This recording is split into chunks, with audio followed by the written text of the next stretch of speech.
Hello children, welcome back to my channel. In our previous video, we have completed self-practice 15D. Today we are going to start chapter test. Let's look at the first question. If 20 candy packs cost rupees 100, then find. अगर 20 candy का pack 100 rupees का है तो cost of one pack का cost निकालने के लिए rupees 100 को 20 से डिवाइड करेंगे. Rupees 100 divided by 20 is equal to rupees 5. Now we have to find cost of 17 packs. So one pack की cost है 5 rupees. तो 17 pack की cost क्या होगी? Rupees 5 into 17 is equal to rupees 85. Now question number 2. Mrs. Tyagi purchased a shawl for rupees 2300 and sold it for 2000. Did she incur loss or earn profit? How much was the profit or loss? Mrs Tyagi ने एक shawl purchase की, खरीदी 2300 rupees की and sold it for rupees 2000 और 2000 rupees में उसको बेच दिया. Did she incur loss or earn profit? क्या उन्हें नुकसान उठाना पड़ा या उन्होंने प्रॉफिट अर्न किया है? और how much was the profit और लॉस? तो उन्हें प्रॉफिट हुआ है या लॉस, ये भी हमें फाइंड आउट करना है. So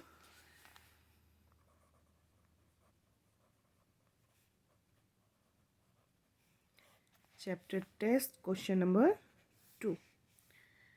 cost price of shawl is equal to rupees 2300 and selling price of shawl is rupees 2000. So selling price is less than cost price, so loss is made. Selling price is less than cost price, so loss is made. And how much loss? We have to calculate it.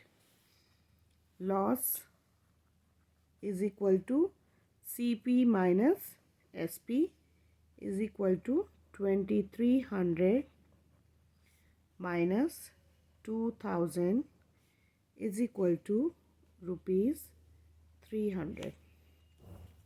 So the answer is Mrs. Tyagi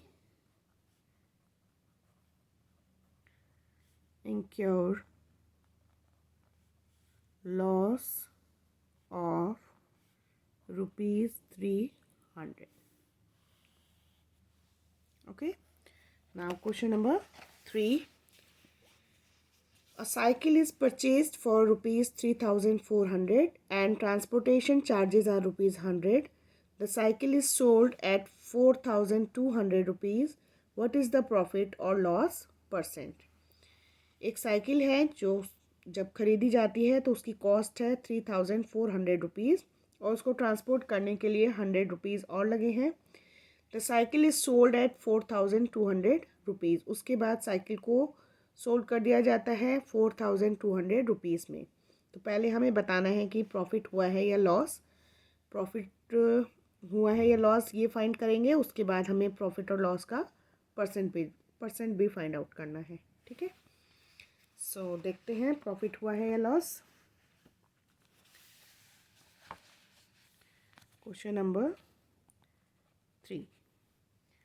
Cost price of cycle is rupees 3400 and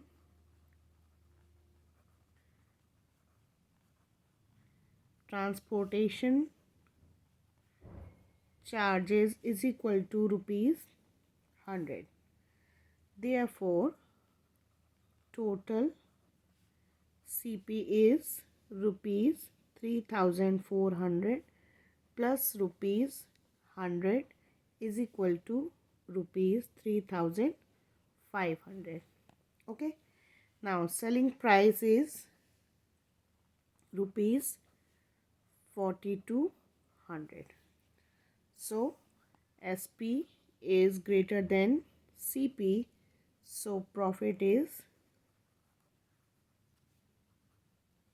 made. Okay, now how much profit is made? Profit is equal to SP minus CP is equal to rupees 4200 minus rupees 3500 is equal to rupees 700. ठीक है, तो rupees 700 का profit हुआ है, ये हमने find कर लिया. अब हमें इसका परसेंट मालूम करना है. प्रॉफिट परसेंट हम फाइंड आउट करेंगे. सो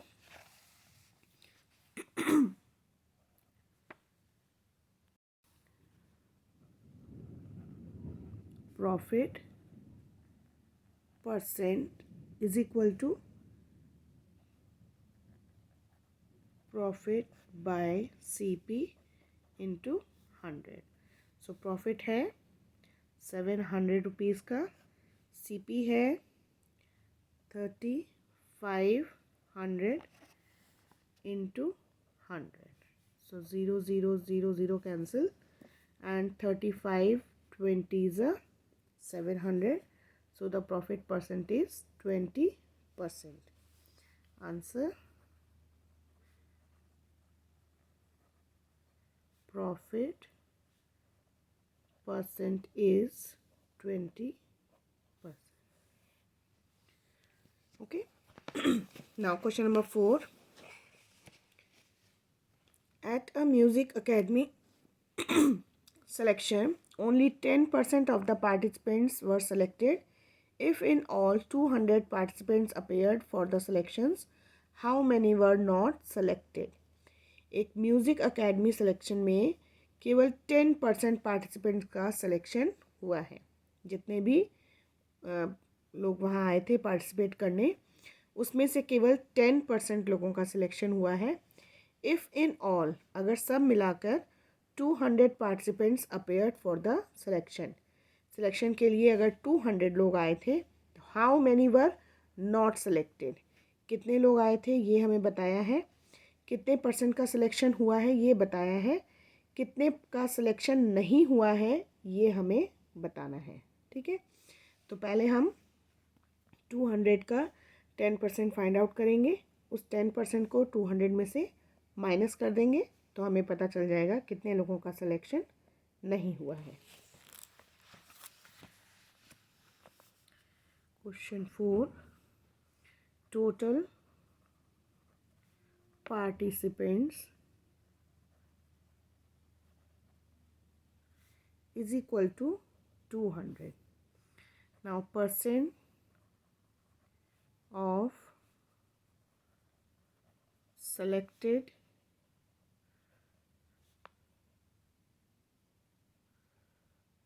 participants is 10%.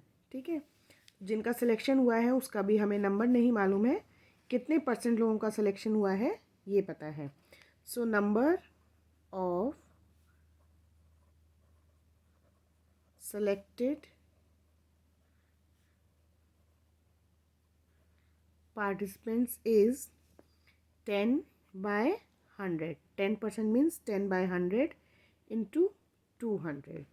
So 100 2s are 200 is equal to 10 into 2 is equal to 20. Means 20 लोगों का सिलेक्शन हुआ है. Therefore number of participants not selected is equal to 200 total participants थे, उनमें से सिलेक्शन कितने का हुआ है 20 का. जो बचे उनका सिलेक्शन नहीं हुआ है. इट मीन्स 180 पार्टिसिपेंट्स का सिलेक्शन नहीं हुआ है. So the answer is 180 participants were not selected. Okay. Now question number 5 multiple choice questions हैं। यहाँ पर आंसर्स दिए हुए हैं, इसमें से हमें जो करेक्ट वन है उसको सिलेक्ट करना है। A shopkeeper bought a bag of sugar for ₹1650 and sold it for 80 less, ₹80 less. How much loss did he occur? Shopkeeper एक शुगर बैग खरीद के लाता है 1650 रुपीज़ का, और उससे 18 रुपीज़ कम में वो उसको बेच देता है। यानी 1650 रुपीज़ का वो ख़रीद के लाता है और उससे 80 रुपीज़ कम में वो उसे बेच देता है। तो how much loss did he occur? तो उसको कितना लॉस हुआ है? इसका मतलब यहाँ पर सीपी दिया है, एसपी हमें हिंट दी है कि एसपी क्या है, और लॉस हमें फाइंड करना है। ठीक है, तो सीपी यहाँ पर हमें दिया है 1650 एंड एसपी हमें दिया है इससे 80 रुपीज़ कम, यानी 1650 minus 80 is equal to 1570। So how much loss did he occur? तो उसको कितना लॉस हुआ है? तो ये सीपी हो गया, ये एसपी हो गया। अब एसपी जो है वो सीपी से कम है, यहाँ पर हम साफ देख पा रहे हैं ना, सीपी ज़्यादा है, एसपी कम है। तो लॉस कितना हुआ? Loss is equal to CP minus SP is equal to 1650 minus 1570 is equal to ₹80। So option C is the correct answer. Now, Mr. Kumar bought a flat for 42,79,890 rupees and sold it for 45 lakh rupees. How much profit did he make on his transaction? Mister Kumar ने एक flat ख़रीदा इतने rupees का और इतने में उसको sold कर दिया, तो कितना उनको प्रॉफिट हुआ इस ट्रांजैक्शन में? तो ये कॉस्ट प्राइस है, सेलिंग प्राइस है, इसमें से इसको माइनस करेंगे तो हमारे पास जो आंसर आएगा वो होगा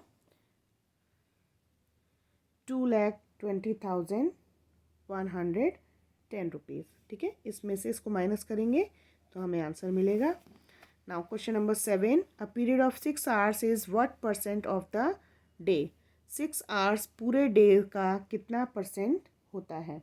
सो 1 day is equal to 24 hours. इसका मतलब हमें फाइंड आउट करना है कि 6 आवर्स 24 आवर्स के कितना % है। सो 6/24 इंटू 100, इसको सॉल्व करेंगे तो आ जाएगा 25%। ठीक है, 6 4 जा 24, 4 25 जा 100, so 25%। Option C is the answer. क्योंकि ये मल्टीपल चॉइस क्वेश्चंस हैं इसलिए मैंने इनको पूरी तरह से सॉल्व करके आपको नहीं बताया। इसमें केवल हमें आंसर फाइंड आउट करना होता है कि कौन सा आंसर करेक्ट है। उसके लिए हम शॉर्टकट में कैलकुलेशंस करते हैं केवल, इसलिए मैंने इनको आपको पूरा स्टेप बाय स्टेप नहीं बताया है। किस तरह से हम आंसर फाइंड आउट करेंगे केवल इतना बताया है। Now mental maths, 25% of 100 is, 100 का 25% कितना होगा? सो 25/100 into 100, 100 cancel, answer is 25। In the word Manali what is the % of letter A? Total कितने लेटर्स हैं? 1 2 3 4 5 6, टोटल लेटर हैं 6। ए कितने हैं? 1 2, यानी 6 में से 2 लेटर्स ए हैं, इनका % कितना होगा? इंटू 100, 2 3 जा 6 एंड 3 से जब हम इसको डिवाइड करेंगे तो आएगा 33 1/3%। Okay, now next is 1 dozen ball pens cost ₹60, find the cost of 1 ball pen. 1 dozen means 12, 12 का कॉस्ट है ₹60, तो 1 का कितना होगा? ₹60 divided by 12 is equal to 5, so ₹5। का आंसर होगा। Now CP is 400, SP is 500, profit is rupees 100. 500 minus 400 is equal to rupees 100. ये mental maths के क्वेश्चन है, इनको तो हमें एकदम शॉर्टेस्ट कैलकुलेशन के साथ फाइंड आउट करना होता है, ठीक है। Now SP is 640, loss is rupees 60, CP is 640 में 60 को ऐड करेंगे तो rupees 700. Now CP is rupees 200, SP is rupees 300, profit is rupees again 100. 300 minus 200 is equal to 100. So here we have completed chapter number 15 with chapter test and mental maths. In our next video we will start chapter number 16, that is average. Till then, practice all the questions of chapter test and mental maths. Take care of yourself. Bye bye.